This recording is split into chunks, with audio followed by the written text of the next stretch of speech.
And Jim failed to mention that he did win the poetry division in this year's West Virginia Writers Conference. So,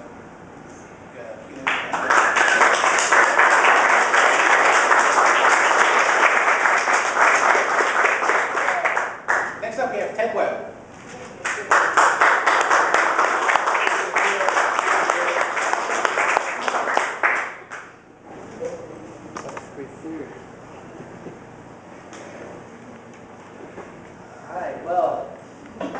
I just want to say thanks to Scott for putting together this wonderful open read. It's the first time there's been 100% open reading, and it's great to see everyone out sharing their work. I've really enjoyed hearing everyone's art.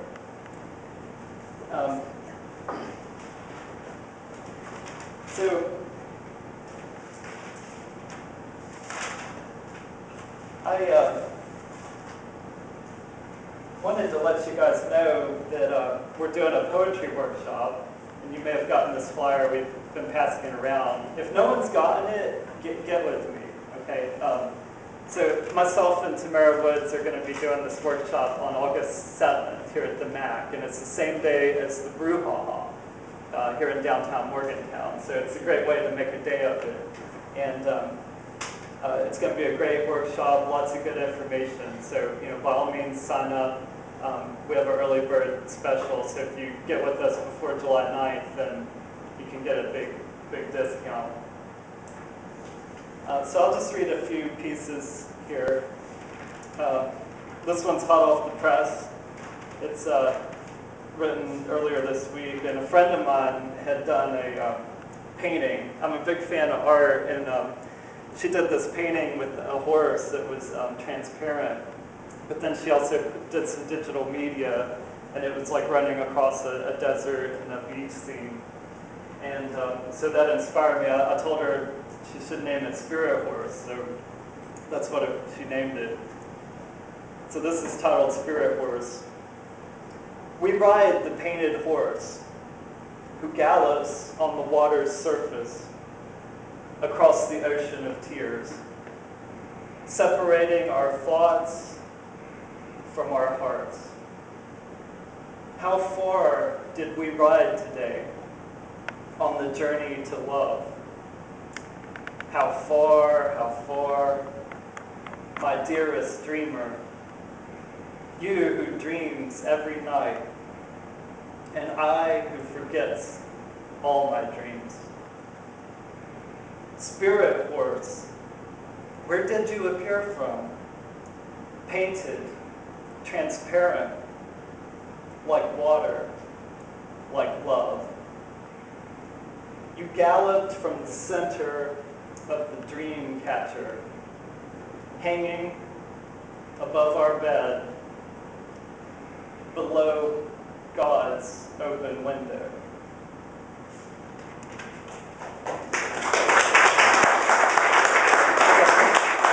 Usually when I read, I mix them up, I mix them up like old and new, because I just got so many poems from different times and places. And so I have I brought some of my books with me, and this is from a book I wrote when I was living in Glenville. I don't know if you're familiar with Gilmer County, but I wrote poetry when I lived in Glenville, and this was my first book. But I think a lot of these poems hold up pretty well. And this one I've been reading lately. It's called The Jacket, and it's about when I was a kid, my granddad was in World War II, and he gave me this military jacket that from that time, and I always kind of wondered what it meant and everything. But he had removed all the patches and stuff. But this is called The Jacket. It's kind of just totally fiction. I just made it up, but it's kind of based on that.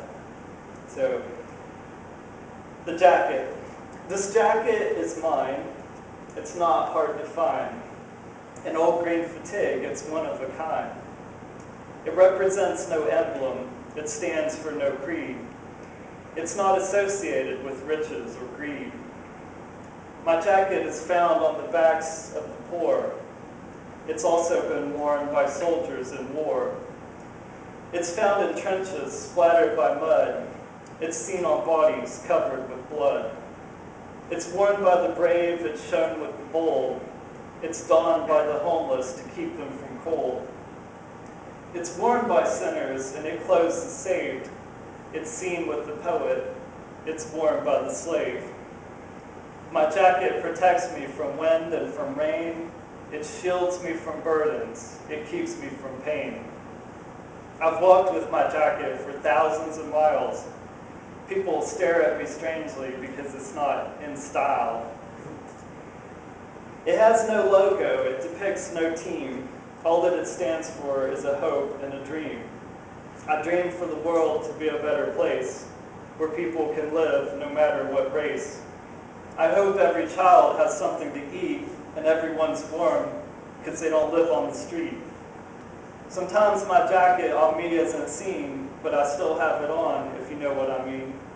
When I wear my jacket, I don't have to hide. It clothes me with love. I wear it with pride. If someone had a need, I'd certainly care. I'd gladly take off my jacket and give them to wear.